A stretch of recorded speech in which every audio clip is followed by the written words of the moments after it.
Hey folks, in this super short video I'm going to show you how to create a shared folder in your Google Drive that you could use for your class. You may use this if you wanted to have them record videos of themselves and upload those files.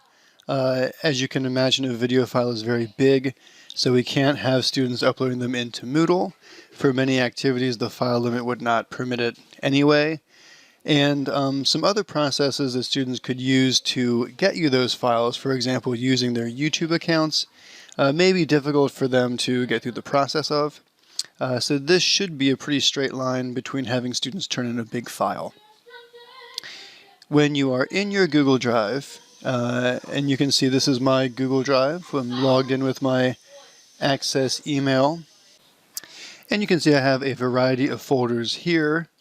Some of them have this little icon of a person inside the folder icon. That indicates that it's shared with somebody. So what we're going to do is create a new folder and then share that with your class. The first step is going to be creating your new folder. If you look on the right-hand side of your Google Drive, you're going to click on New. Then you'll have the option for, of course, various documents, but also a folder upload in Google Chrome browser only. I'm just going to go ahead and click the new folder icon.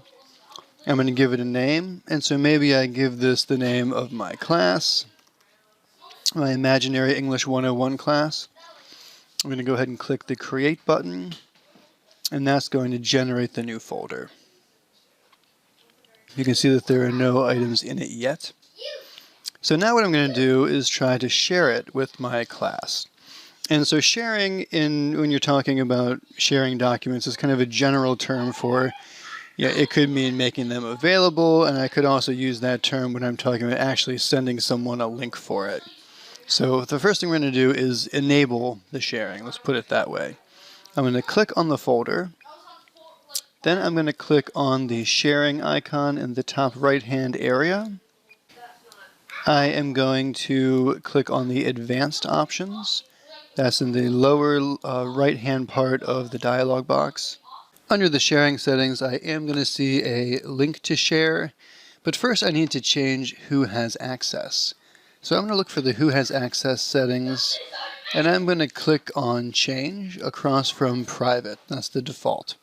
I'm going to change this either to anyone at Alamance Community College with the link, or probably anyone with the link. Either one of those is going to give me some degree of security in that no one can find the folder unless I provide the link to them. And then the next thing you need to think about is how much access or control your students need. The default is that they can only view the documents. If you want them to be adding things or submitting things there, you're going to need to give them rights to organize, add, and edit. So once I make that change, I'm going to click Save. It takes me back to that previous dialog box. And at this point, now I'm probably just going to go ahead and do a Control-C to copy this link. I'm going to click Done. I still have that link saved on my clipboard, so I copied it there. And at this point, I would go back into my Moodle course, and I would probably just post that as a URL. I could do it either as its own thing. I could do create learning activity and post it as a separate URL. Or I could even post it in any text section. I'm going to just write some text, highlight the text where I want to put the link, go up to my toolbar in the summary area and click the link icon. I can paste the URL, which I still have from the sharing settings in Google Drive, and go ahead and create the link. And now when I save changes, I'm going to see that I have the folder linked right there. So I can open that in a new window and jump straight back to it. At this point, my students can go into my Moodle class, locate the link for the shared Google Drive, and then they have rights to add, edit, and organize, which means that they can add their files into this shared drive here. If you have other questions about using Google Drive, please feel free to get in touch with us at distancelearning@alamancecc.edu.